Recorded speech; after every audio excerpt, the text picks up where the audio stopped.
गांव की शांत सुबह में कच्ची गलियों और खेतों के बीच बसे एक छोटे से घर में 12 वर्ष का एक बालक रहता था जिसका नाम विहान था।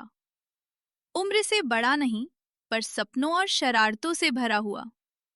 विहान स्वभाव से हंसमुख था, पर उसके स्वभाव में एक ऐसी आदत भी छुपी थी जो हर दिन उसे थोड़ी थोड़ी परेशानी में डाल देती थी। वो हर काम को टाल देता था, आज नहीं तो कल, अभी नहीं तो बाद में। समय बीतता रहता और काम अधूरे ही रह जाते।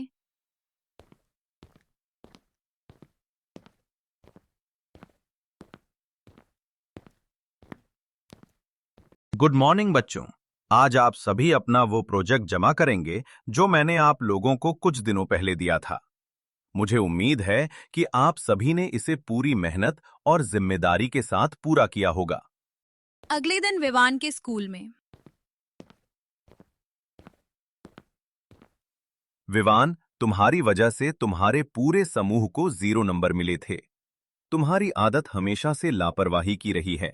होमवर्क देर से करना, काम को टालते रहना और समय पर जमा न करना। सर, गलती मेरी है। मुझे आज ही प्रोजेक्ट देना चाहिए था। मैं सच में करने वाला था, पर समय निकल गया।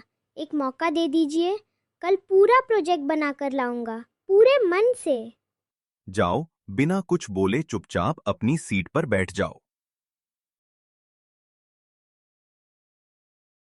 विवान, तुम्हारी वजह से हम अपना प्रोजेक्ट समय पर जमा नहीं कर पाए। टीचर ने हम सबको 0 नंबर दे दिए। मुझे बहुत बुरा लगा। काश तुमने थोड़ा पहले ध्यान दिया होता। यार, मेरी बात सुनो। मैं सच में बहाना नहीं बना रहा। मैं प्रोजेक्ट करने ही वाला था। किताब और कागज भी निकाल लिए थे, पर ध्यान भटक गया और थोड़ी देर बाद करते करते पूरा समय निकल गया। मैं जानबूझकर किसी को परेशान नहीं करना चाहता था, बस भूल गया। उसी शाम वो सिर झुकाए घर की ओर लौट रहा था। सांझ की हवा में ठंडक थी, पर उसके मन में एक अजीब सी भारीपन भरी उदासी थी। ये पहला अवसर था जब विहान को अपनी गलती का सही अर्थ समझ में आ रहा था। उसे लग रहा था मानो उसकी अपनी आदतें ही उसके सामने खड़ी होकर उससे सवाल कर रही हों। विवान दौड़ता हुआ अपनी दादी के पास जाता है।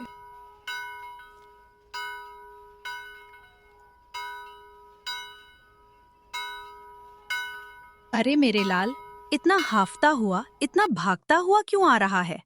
कहीं गिर तो नहीं गया? किसी ने कुछ कहा क्या? या मन में कोई बोझ लेकर आया है? दादी, दादी, मुझसे कोई भी काम सही समय पर नहीं हो पाता। मैं चाहता हूँ सब ठीक हो, पर हर बार कुछ न कुछ बिगड़ ही जाता है। मैं कोशिश करता हूँ दादी, सच में करता हूँ, पर फिर मन भटक जाता है। कभी डर लगता है, कभी आलस आ जाता है। मुझे बहुत बुरा लग रहा है दादी, मैं बहुत दुखी हूँ। दुनिया कहीं भागी नहीं जा रही, पर तेरा मन बहुत तेज दौड़ रहा है। पहले इस धड़कते दिल को थोड़ा आराम दे ले। एक गहरी सांस ले, ऐसे। अब धीरे से छोड़। देख, जब सांस थमती है ना, तो मन भी अपने आप थमने लगता है। बेटा, दादी ने जिंदगी बहुत देखी है। कच्चे रास्ते भी देखे हैं और पक्के रास्ते भी। धूप में झुलसते दिन भी देखे हैं और सुकून भरी शामें भी। और इन सब में एक बात हमेशा सच रही है, जिंदगी में काम कभी खुद नहीं बिगड़ता, उसे बिगाड़ती है हमारी जल्दी और घबराहट। तो घबरा जाता है और घबराहट में इंसान सोच नहीं पाता। जब सोच नहीं पाता तो सही और गलत का फर्क भी धुंधला हो जाता है। जब मन घबराए ना बेटा, तो भागने की जरूरत नहीं होती। उस वक्त बस रुकना सीखना होता है। 2 पल के लिए रुक जाना, मन को कहना, ठहर जा, मैं हूं तेरे साथ। याद रख, रुकना कमजोरी नहीं है, रुकना समझदारी की पहचान है। बेटा, गलतियां होना कोई बुरी बात नहीं। दादी ने भी बहुत गलतियां की हैं, पर हर गलती ने मुझे कुछ सिखाया है। जो बच्चा गलती से डर जाता है, वह कभी आगे नहीं बढ़ पाता। और जो बच्चा गलती को समझ लेता है, वही सच में बड़ा बनता है। पर हाँ, अगर हर बार बिना सोचे दौड़ते रहोगे ना, तो गलतियां तुम्हारे मन पर बोझ बन जाएंगी। और बोझिल मन से कोई अच्छा काम नहीं होता। मेरा लाल बहुत तेज है, मुझे पता है, पर तेज होना तभी अच्छा लगता है जब दिमाग शांत हो। आंगन में दादी की स्नेह भरी बातें उसके मन को छू गईं। उन शब्दों में कोई डांट नहीं थी, कोई कठोरता नहीं थी, बस अनुभव से उपजी एक गहरी सीख थी। वही सीख विहान के हृदय में धीरे धीरे जड़ें जमाने लगी। उसे समझ आने लगा कि हर परेशानी का समाधान भागने या जल्दबाजी में नहीं, बल्कि रुककर सोचने में छुपा होता है। अगले दिन से विहान के व्यवहार में छोटे छोटे बदलाव दिखाई देने लगे।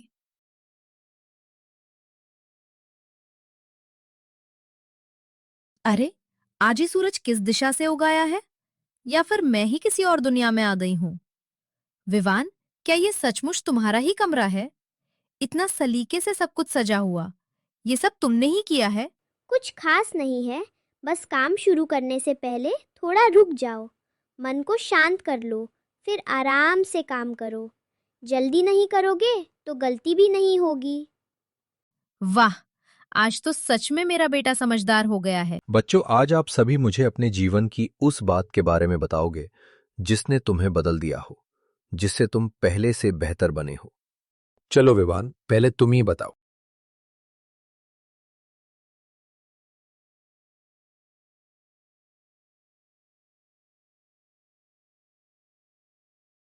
अब मैंने एक अच्छी बात सीख ली है। जब भी कोई काम करता हूँ तो पहले थोड़ा सा रुक जाता हूँ, अपने मन को शांत करता हूँ, फिर सोचता हूँ कि क्या करना है और कैसे करना है। और जब मैं रुक कर सोचता हूँ तो काम अपने आप अच्छा होने लगता है।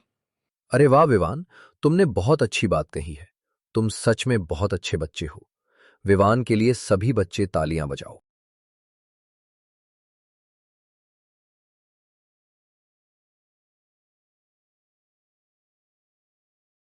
अरे विवान, सच बताऊं तो हमें अभी भी याद है जब तुम्हारी वजह से हम प्रोजेक्ट समय पर जमा नहीं कर पाए थे और टीचर ने हमें 0 दे दिया था।